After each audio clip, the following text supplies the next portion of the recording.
തൊഴിലാളികളും കർഷകരും ജനങ്ങളാകെ ഒന്നായി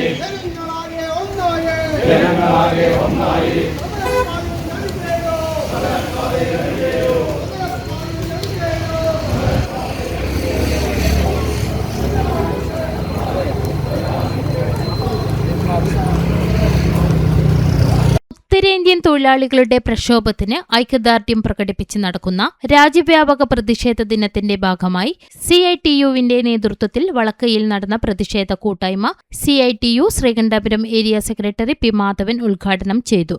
അഗസ്റ്റിൻ അധ്യക്ഷത വഹിച്ചു. VP Mohanan, KC Krishnan, CV Rajeevan, M Premanand എന്നിവർ സംസാരിച്ചു. ആ ഗവൺമെന്റ് പോലീസിനെ ഉപയോഗിച്ചുകൊണ്ട് അതിക്രൂരമായി ഈ സമരത്തെ അടിച്ചമർത്തുന്നതിനുള്ള ശ്രമമാണ് നടത്തിയത്. ആ സമരം 10,000-കണക്കിന് വരുന്ന തൊഴിലാളികൾ സമരം നടത്തിയപ്പോൾ CITU-വിന്റെ അഖിലേന്ത്യാ നേതൃത്വം ആ സമരത്തിനകത്ത് ഇടപെടുകയാണ്. CITU ഇടപെട്ടതോടുകൂടി അതിനകത്ത് ആ സമരം കുറെ കൂടി അവർക്ക് ആത്മവിശ്വാസം ഉണ്ടായി.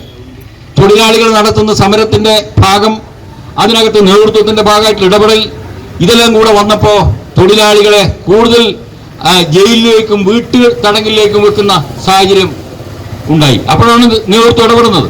തൊഴിലാളികളെയും അവിടെയുള്ള പ്രാദേശിക നേതാക്കളെയെല്ലാം വീട്ടു തടങ്കലും ജയിലിലും അടക്കുന്ന നിലയുണ്ടായി ഈ സമരത്തിന് നേതൃത്വം കൊടുത്തവര്. ആ ഘട്ടത്തിലാണ് CITU-ന്റെ നേതാക്കൾ ഇടപെട്ടത്.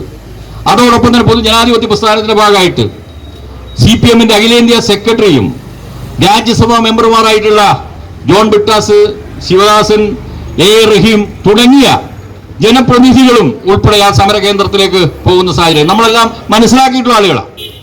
ആ സമരകേന്ദ്രത്തിനകത്തേക്ക് കടക്കുമ്പം അവിടെ ഭരണവർഗത്തിന്റെ ഭാഗമായിട്ടുള്ള പോലീസ് തടയുകയാണ്. അവിടെ ഈ നേതാക്കൾ ഉൾപ്പെടെ പ്രവർത്തകരുൾപ്പെടെ അവിടെ ഈ സമരം അവിടെ തന്നെ സമരം ചെയ്യുന്ന സാഹചര്യം നമ്മൾ കണ്ടു. ഇതെല്ലാം കഴിഞ്ഞപ്പോൾ കലക്ടർ ചർച്ചയ്ക്ക് തയ്യാറായി.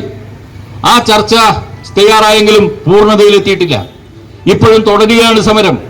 ആ സമരം അവർക്ക് നിലവിൽ കിട്ടുന്ന വേതനം എന്നത് വർദ്ധിപ്പിക്കണം.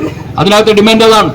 13,000 എന്നുള്ളത് 26,000 രൂപയെങ്കിലും മിനിമം ഈ ഇന്ത്യക്കകത്ത് തൊഴിലെടുക്കുന്ന തൊഴിലാളികൾ ലഭിക്കണം. കോർപ്പറേറ്റുകളെ താല്പര്യം സംരക്ഷിക്കുന്ന നിലപാടുകളാണ് കേന്ദ്ര ഗവൺമെന്റ് സ്വീകരിക്കുന്നത്, നമുക്കറിയാം. അത് തന്നെയാണ് ഈ സംസ്ഥാനം ഭരിക്കുന്ന BJP-യുടെ നേതൃത്വ ഗവൺമെന്റും തുടരുന്നത്. അങ്ങനെ തുടരുമ്പം നമ്മൾ 8 മണിക്കൂറാണ് ജോലി സമയം. അവിടെ എടുത്തുകൊണ്ടിരിക്കുന്നത് 13 വരെ മണിക്കൂറുകളാണ് ജോലി ചെയ്യേണ്ടുന്ന സാഹചര്യമുള്ളത്. തൊഴിലാളികളെ കഠിനമായി വലിയ തോതിൽ പീഡിപ്പിക്കപ്പെടുകയാണ് തൊഴിലാളികൾ. 8 മണിക്കൂർ എന്നാൽ 13 മണിക്കൂർ ജോലി ചെയ്യേണ്ട സാഹചര്യം, തുച്ഛമായ വേതനം. എന്നാൽ ഈ സമരമെല്ലാം നടന്നപ്പോൾ ഏകപക്ഷീയമായി അവിടുത്തെ ഭരണാധികാരികൾ 25% വർദ്ധിപ്പിക്കുന്ന സ്ഥിതി ഉണ്ടായി. ഒരു ചർച്ചയില്ലാതെയാണ്. എന്ന് പറഞ്ഞാൽ നിങ്ങളെയൊന്നും മുഖവിലക്കെടുക്കാൻ, നിങ്ങൾ ചർച്ചയ്ക്ക് വിളിക്കാൻ ഞങ്ങൾ സന്നദ്ധമല്ല എന്ന് പറയത്തക്ക നിലയിലുള്ള, പറഞ്ഞു പറയാതെ ഉള്ള സമീപനമാണ് സ്വീകരിച്ചത്.